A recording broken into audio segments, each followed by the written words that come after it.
Merhabalar, ben Yüksel, kanalıma hoş geldiniz.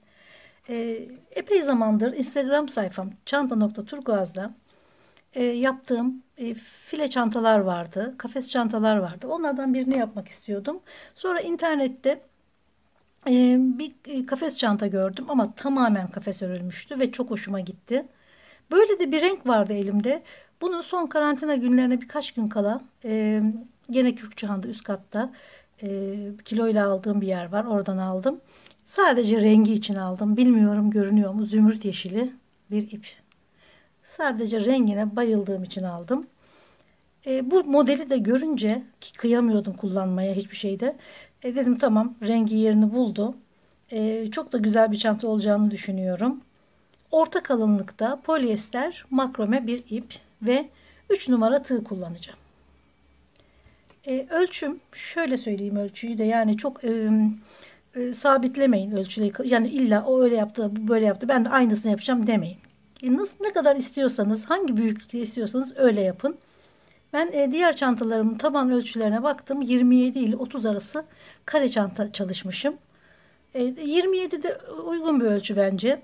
27'ye 27 kare bir taban oluşturacağım. Kafes. Tabanı da yan duvarları da tamamen kafes olacak. Evet hemen başlayalım. Ben 30 santim zincir çektim. Bana 27 santim gerekti. Fakat bu ördükçe biraz küçülür. E, Birbirini toplar örgü. O yüzden fazlasını çektim. Çok fazla gelirse buradan sökmek zor değil.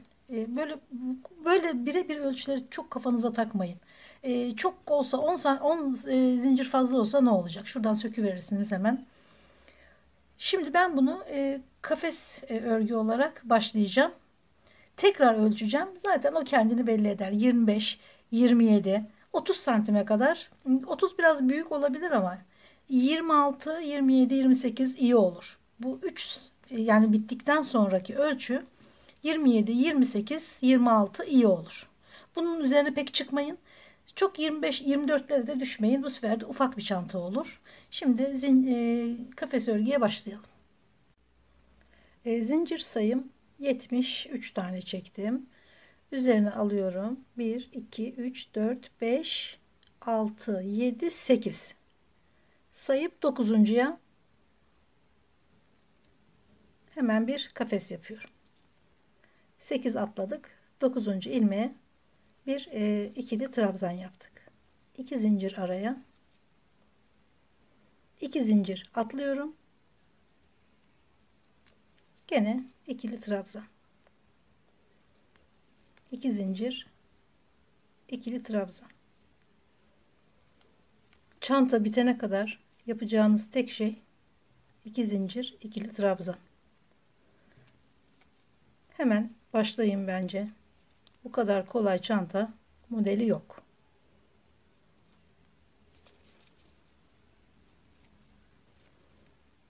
Şimdi ben bu sırayı sonuna kadar öreyim. Bakalım kaç santim olacak. 28 santim ördüm. Bu ördükçe biraz daha toplar kendini ve 27 santime tam denk gelir. Son iki zinciri kullanmadım. 22 kafes yeterli oldu benim için. Daha büyütürsek çanta daha fazla büyük olur. O da güzelliğini kaybeder. Formunu kaybeder çanta. O yüzden bu benim için ideal. Ha, siz daha kalın ip kullanırsınız. Mesela benim 3 numara tığ. Orta kalınlıkta polyester ip. Kalın bir ip, kalın bir tığla 22 değil de 18 kafeste aynı ölçüyü bulabilirsiniz. Yani bu hiç sorun değil. Ne ip varsa elinizde onu kullanın. Mezureyle ölçün. 27, 28'i hani küçüleceğini düşünerek 1 santim fazla yapın. Bir kafes, 2 kafes fazla yapın. Bittiği zaman tam kare olduğu zaman mutlaka istediğiniz ölçüyü bulacaksınız. Şimdi bir üst sıraya çıkıyoruz. Şurada 2 zincir vardı. 3, 4, 5 zincir. Hemen ilk trabzana. Şurada kalan fazlalıkları hiç dert etmeyin. Hemen 2 saniyede sökülür. 2 zincir, ikili trabzan. Bütün yapacağınız bu. Kare şekline gelene kadar ben örmeye devam edeceğim. Sonra yan duvarlarda gene görüşelim. Şöyle göstereyim. 27 ve 27.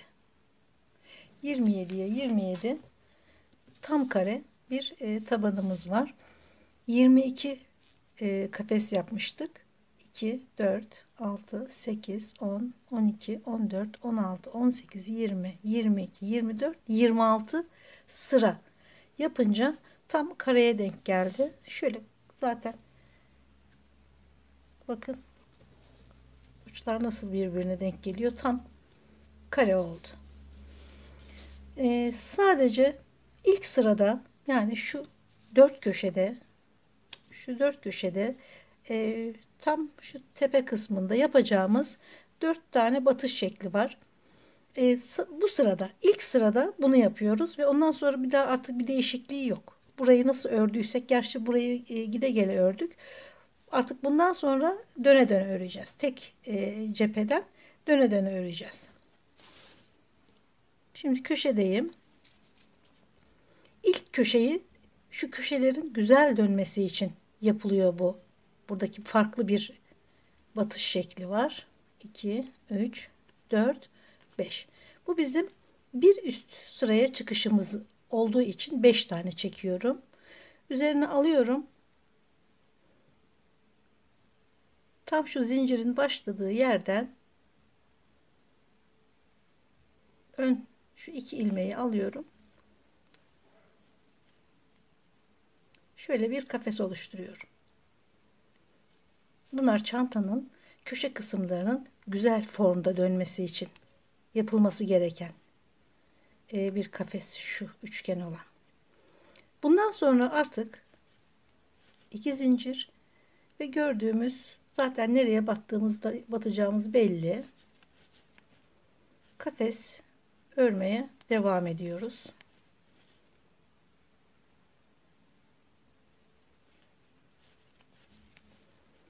Bu şekilde şu köşeye kadar örmeye devam ediyorum. Köşeye geldim.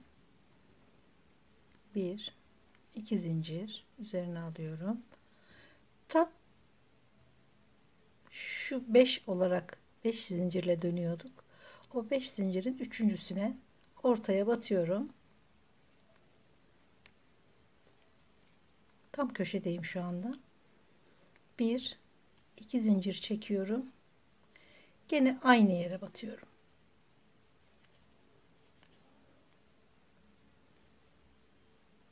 Köşe bu şekilde muntazam bir şekilde kasmadan çantayı dönülmüş oldu. Gene 2, yalnız bu taraftaki hemen şuraya batmayın, biraz açık açık kalıyor. Hafif şöyle 2 kat alarak batarsak daha iyi olur.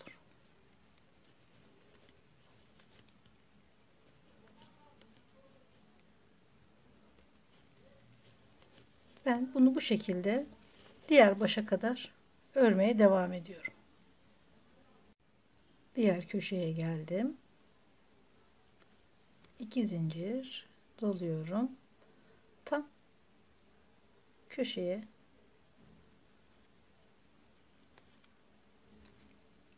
tam şu anda köşedeyim. 1, 2 üzerine doluyorum. Aynı demin battığımız yere bir kere daha batıyoruz. 3 köşeyi, şu başlangıç hallettik. Şimdi son köşe kaldı. Ben bunu gene 2 zincir, 2 trabzan örerek sıra sonuna kadar devam ediyorum. 2 zincir, son köşemizi yapıyoruz. Ortaya battım. 2 zincir doladım. Aynı yere bir kere daha. Buradaki köşede tamamlandı. Bu sırayı gene 2 zincir, ikili trabzan olarak şu çantanın yüksekliğini örmeye başladığımız ilk sıramız. Buraya kadar geliyorum eklemesine ve bir üst sıraya çıkmasını da gösterdikten sonra ben bunu örmeye devam edeceğim.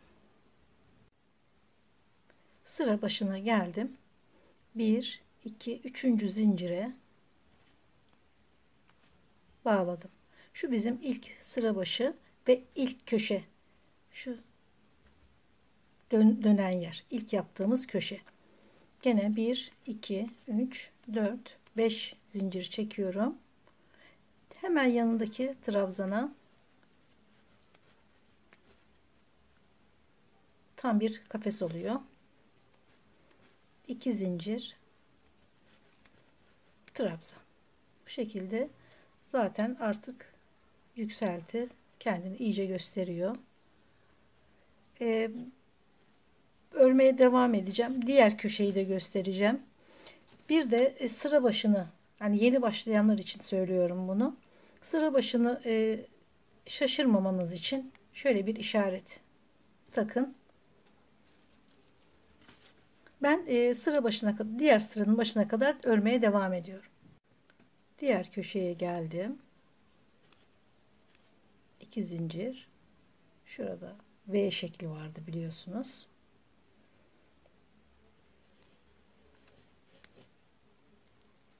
İki zincir. Diğer trabzana. Bu kadar. Zaten çok basit bir işlemdi. Şu iki sıra tamamen artık tabandan döndü. Yükseklik 2 sıradır başladı zaten.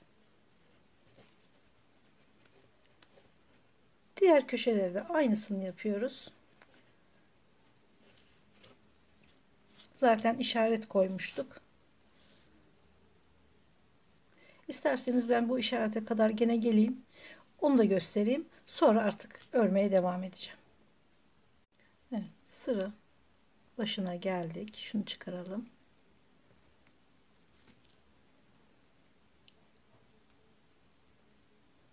Tam yukarı 5 zincirle çıkmıştık. Onun 1 2 3. zincirine batacağız. 2 zincir çekiyoruz. 1 2 üçüncüye bağladık. 1 2 3 4 5 zincir üzerine alıp hemen yanındaki trabzana bir kafes. Zaten artık hepsi kafes örüleceği için şurası bizim gene sıra başı, bir sıra üste çıktığımız yer. Örgüyü bilenler için gerekli değil ama yeni başlayanlar için bunu takın, şaşırtmasın sizi. Sıra başlangıcı için bir tane iğne takabilirsiniz. Şimdi şöyle örgüyü koyduğumda yere bakın, bu iki sıra nasıl artık havada duruyor. Çünkü son iki sıra artık çantanın yükseltisini örüyoruz. Yüksekliğini yapıyoruz. 30 santim civarında olacak yüksekliği çantanın. Artık bakacağım şekline, hangi yükseklikte güzel duruyorsa orada bırakacağım. 30, 32, belki 33 santim filan, o civarlarda çantayı bitireceğim. Sonra ağız kısmını ve saplarını yapacağız. Çantayı ördüm. Şurası taban kısmı. Yükseklik 28 kutucuk ördüm. 30 santim oldu. 30 santim de benim için yeterli. Çünkü sapını yapmak için de şu ağız kısmı için de biraz öreceğiz. 32 santimi bulur bu örgü. Bayağı geniş oldu. Gerçekten yani hacmi bir hayli geniş. Tam plaj çantası oldu diyebilirim. Yani rahatlıkla her şeyinizi sığdırabilirsiniz. Plajda kullanabileceğiniz her şeyinizi çok rahat sığdırabilirsiniz. Ben bu kadar büyük istemiyorum, günlük kullanmak istiyorum derseniz de 22 kutucukla başlamıştık. Siz 20 yapın. Orta kalınlıkta bir ipti ve 3 numara tığ ile örmüştüm. Siz 20 kutucuk yaparsınız, daha az hacimli olur. Ama bu çok güzel, plaj için çok ideal oldu. Şimdiki sıramızda sadece kutucukların içerisine 2 sık iğne yapıyoruz. Trabzanları hiç batmıyoruz. Kutucuklara 2 sık iğne. Çünkü trabzanlara da batarsak bu çantayı toparlayamayız. Çantanın ağzı çok açık olur. O yüzden kutucuklara 2 sık iğne yeterli. Ben sırayı tamamlayayım. Sık iğneyi tamamladım. Şu anda tam şu tabanı ördükten sonra üçgen köşe dönüşleri yapmıştık. Tam şurada, tam onun hizasındayım. Aynı yerlere işaretler koydum. Tam şu üçgen örgünün üzerinde şöyle, bakın şurada üçgen örgü var. Onun üzerine işaretleri koyun. O köşe dönüşlerinin hizasına. Buralardan sap takacağız. Şöyle.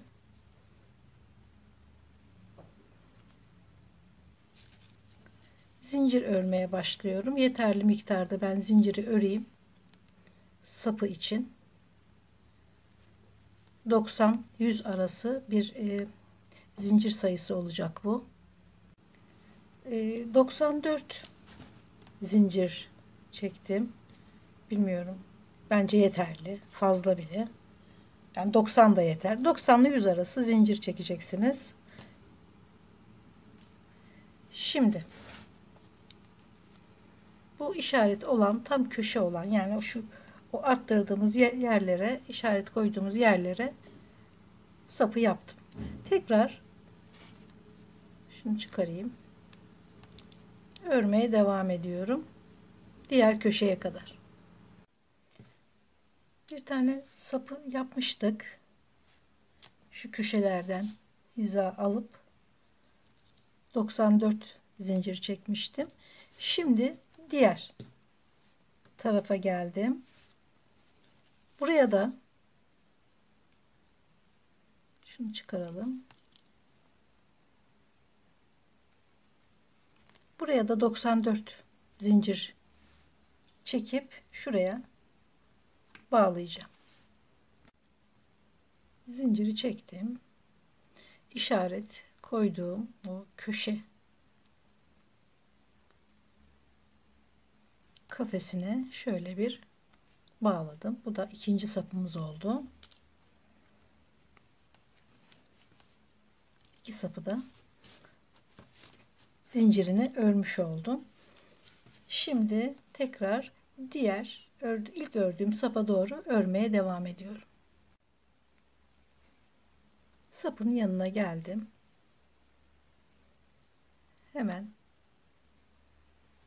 üzerine örmeye başlıyorum. Sapı döndürmeden şöyle.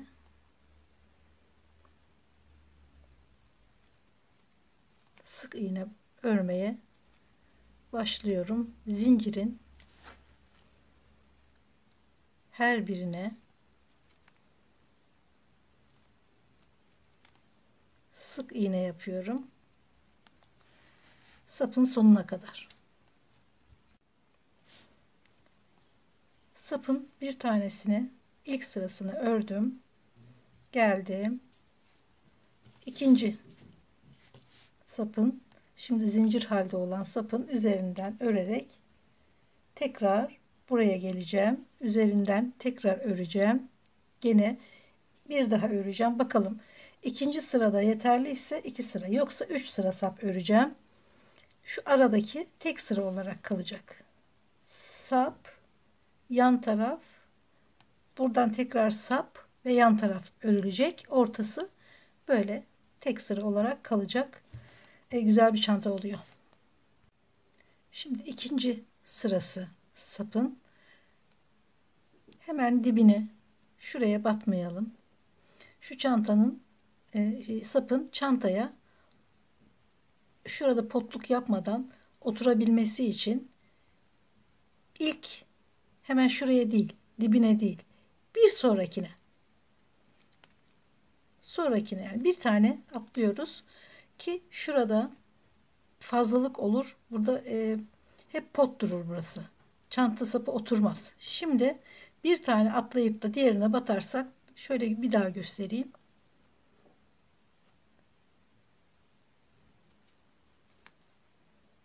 Şu ilk çantanın başladığı ilk ilmeğe değil, ikinciye batıyoruz. Ve tam oturuyor. Yoksa şurası hep pot kalır. Ve örmeye devam ediyorum ikinci sırayı. Sapı ikinci sırasını örerken nasıl bir tane atladıysak, şu sonuncuya batmadan diğerine batıp örüyoruz ki bu da potluk yapmadan otursun çantaya. Sonra gene örmeye devam ediyorum. Diğer sapın ikinci sırası için şimdi dönüyorum. Ve çanta bitti. Sapı 3 sıra yaptım. Çünkü benim orta kalınlıktaydı ipim. Eğer kalın olsaydı 2 sırada yeterli olacaktı. Ben 3 sıra yaptım. Şu sapın altında kalan örgü bana biraz zayıf geldi. Onu da şöyle araya ip bağladım. Şöyle kaydırarak her ilmekten batıp böyle kaydırarak şurada göstereyim. Burayı böyle ördüm. Yani şurasının cansızlığı gitti. Daha tok bir görüntü oldu. Bunu daha sevdim. O yüzden bu kısmı da aynı şekilde kaydırma yöntemiyle sapın bittiği yere kadar örüyorum. Çanta bitti. Çok derli toplu. Ağız kısmı da çok güzel oldu. Tabii ki bu yakın planda çok belli olmuyor ama manken saf işin üstünde çok daha güzel duracak, gözükecek modeli. Şöyle göstermeye çalışıyorum ama bir fikir vermesi açısından. Çok çok güzel bir çanta gerçekten. Yardımcı olduysam sevinirim. Videolarımı beğeniyorsanız ve bundan sonraki videolarımı da izlemek isterseniz beğenmeyi ve abone olmayı lütfen unutmayın. Görüşmek üzere.